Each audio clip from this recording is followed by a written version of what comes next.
Final Exam, Heroes vs. Villains. Written by Seize the Writer. Read by Yours Pranks. Chapter 6, Prepping, Part 3. Friday, 3 days until exam. The past few days went by quickly as they continued to prepare, adjusting plans as he received new information from his spies, as well as preparing the support gear and training. Each group was accustomed to their roles, and knew what objective each would be collecting, and on what day they would do so. With 7 days to prep, as well as 7 days to collect the objectives, kill the hero team, or wait the week so they win, they could spread out what happens when, and lull the heroes into a false sense of security if needed. When Friday came, May was excited. She had finished the vehicles, and adjusted each, so they served multiple purposes, while specializing in one. Today they were testing each, so they could make any adjustments during the weekend. May had also finished most of the support gear for the students, as well as other weaponry and support items that would be needed. With the majority of their team already having their license or their permit, getting drivers was also easy. Along with May, Momo, and Midoriya, many others were volunteering to drive. Midoriya chose the main drivers, as well as the secondary drivers of each team, so they don't need to argue or figure something out if things went south.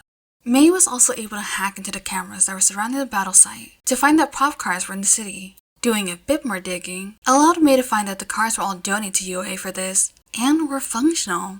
They would just need to be hotwired. May had been worried about hacking into cameras and UA computers, but Midoriya made sure she realized that it wasn't against the rules, and if Nezu didn't want them to access them, they wouldn't have had a chance.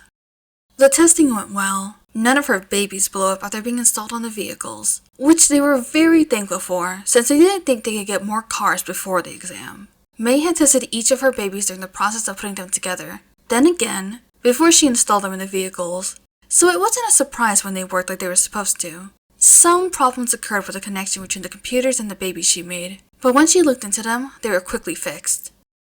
Friday was a really fun day for the group, each learning how to hotwire a car. They also took turns using UA's track to test drive the different vehicles, so they were used to the different sizes of each, and also learned how to take a sharp turn without wrecking at high speeds. Once inside the track, anyone with a support item tested it, so May could work out on any kinks with the final product. Many teams were also shown how to use other support gear she made for them to use during their missions. While everyone was doing that, Midoriya spent his time working and getting the needed supplies for one of his more cruel plans. He needed to send a message that this exam wasn't just about them collecting objectives, it was about beating them. They were playing villains. If they didn't act like villains, they aren't helping the hero team learn anything during this exam. He knew his friends might be mad at him after this, since it would be such a major shock to them. But he wasn't on their side this time, and they should know, villains don't play by the hero's rules.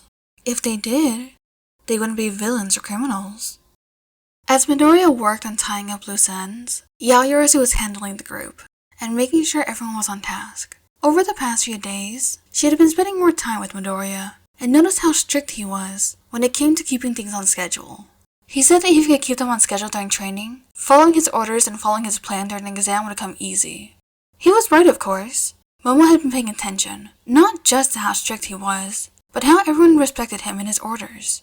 The team would listen to him, not because they had to, or because he is strict, but because they trust and hold him in such high regard. Each of the plans the teams got was thought out and talked about between Midoriya and the group, or groups, that were pulling off the plan. If they had concerns, they were addressed and explained, or changed to accommodate the problem. He watched them train, and helped them fix any issues he saw that could help them use their quirk better or in a different way that they hadn't thought about. As his prep period had gone on, the members of each class were seeing him in a different light, and beginning to respect him more than they had ever before. Even Yaoyorozu had come to look at him in a way that she never thought she would. When they had met, he was an anxious mess that couldn't speak to the class, never mind lead them through a week-long exam. Yaoyorozu was happy to be his right hand through this exam, and hoped that he would welcome her to be his right hand after as well, or at least one of his close friends. She was already friends with Todoroki and Ida, so becoming close to the rest of the Deku squad shouldn't be too difficult. It would just depend on whether Todoroki and Uraraka saw as competition. She wasn't in love with Midoriya, but she found herself liking him more every day. She gained a lot of respect for him throughout the year, and he was attractive. During the exam, he also showed how caring he was, as he checked up on her to make sure she wasn't overusing her quirk and had been eating enough.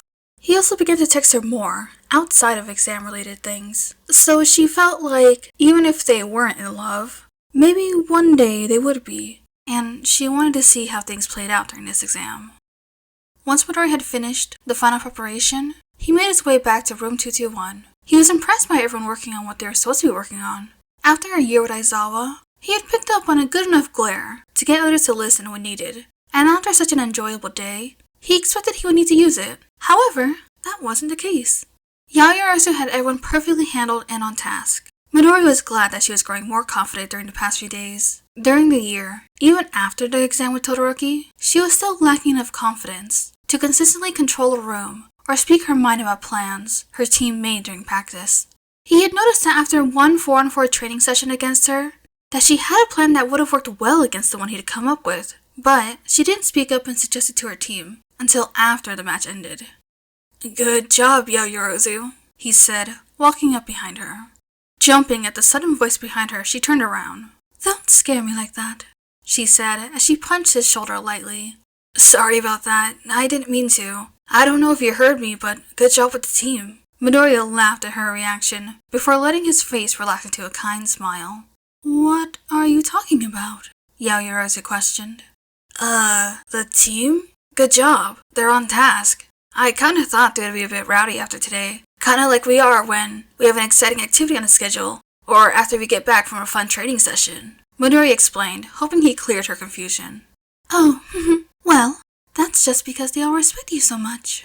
"You're selling yourself short, Yaoyorozu. I'm gonna go train before the meeting," he said, placing a hand on her shoulder, then smiling his sunshine smile, and leaving.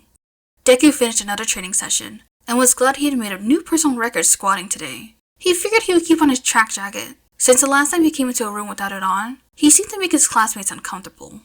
The meeting ended after he told them to sleep in the following day. They would start after lunch. He wanted to keep morale high after such a fun day, and allowing them to get extra sleep after working them so hard for the past few days would hopefully do that. He also knew the next 2 days weren't going to be intensive training days, mostly just multiple walkthroughs before giving them a day off on Sunday to rest before they geared up at midnight for the exam. The villain team got to show up and commit the first crime before the hero team was allowed to leave their base.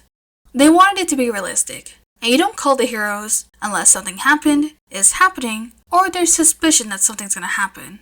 That allowed the villains to start at whatever pace they wanted. The only rule was they had to strike before the end of school day on Monday. Midoriya planned on striking right before dawn, so they wouldn't start to gear up until midnight. Then once they had their base, they would start. Feeling a hand on his shoulder, he was pulled from his thoughts, and looked to see Yaoyorozu and Shinso trying to get his attention. Following them to dinner, they walked in comfortable silence, as Yaoyorozu walked on his right, and Shinso on his left. Dinner was a simple occasion. Everyone would meet at 1A, and they would make, then eat dinner together, if the rest of Class 1A hadn't already made enough food, or if they hadn't had enough leftovers. Eating together like this was peaceful, and he hoped after the exam they could do it again. Once again, Midoriya left to train after dinner. Yaoyorozu had noticed this pattern, and after seeing him the past few days, she was curious about what his training included. She didn't want to disturb him, so she watched through the doorway, and when she got there, he was running laps around the gym floor. It was a simple warm-up, nothing too intense, and he wasn't sweating much just yet. She watched as he continued to run for another while longer. The gym he trained in had a tracker in the gym, a weight section, and a section that was set up for martial arts, as it had a few punching bags, and an area with matted floors for practice bars. She also noticed that the sparring section seemed to have simulation bots off to the side. Seeing this gym, she realized that she hadn't seen most of the gyms that UA had on campus. They had been in many of the training grounds and a few gyms for quirk or physical training, but she didn't even know about this one, or the one he had them meet at for the council meeting. She also didn't know about the 3 battlegrounds for this exam. Focusing back on Midoriya, she saw that he had finished running. She thought that he must have been running at least 30 minutes in total, depending on how long he stretched before starting. From there, he went into a weightlifting routine that seemed impossible. She figured that he had to be using his quirk, or it wouldn't be possible.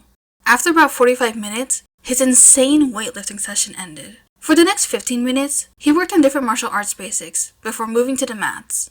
He pressed the switch that had the controls for the bots and turned them on. She figured they likely had difficulty settings, but she couldn't see what he chose. As the bots awakened, she watched Midori get into a fighting stance and waited. After booting up, they attacked immediately. Each robot seemed to be taken down after what would be considered an incapacitating move, or one that would kill an opponent. Once shut down, they would take 5 seconds to start attacking again.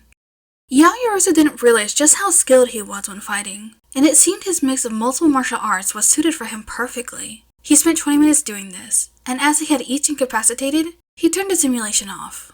Yaoyorozu decided that he needed a break. He had worked out before dinner, then did another hour and 50-minute workout, which looked insane with or without his quirk. He had done this for the past few days, all while planning and preparing for the upcoming exam. The workload he put on himself was unfair. He deserved a break as much or more than the rest of the team.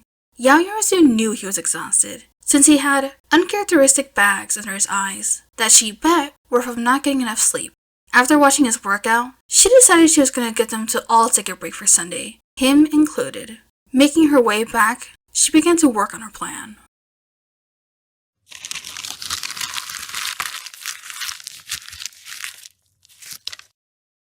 Thank you so much for listening to this podfic, and of course, I will see you when I do. Toodaloo!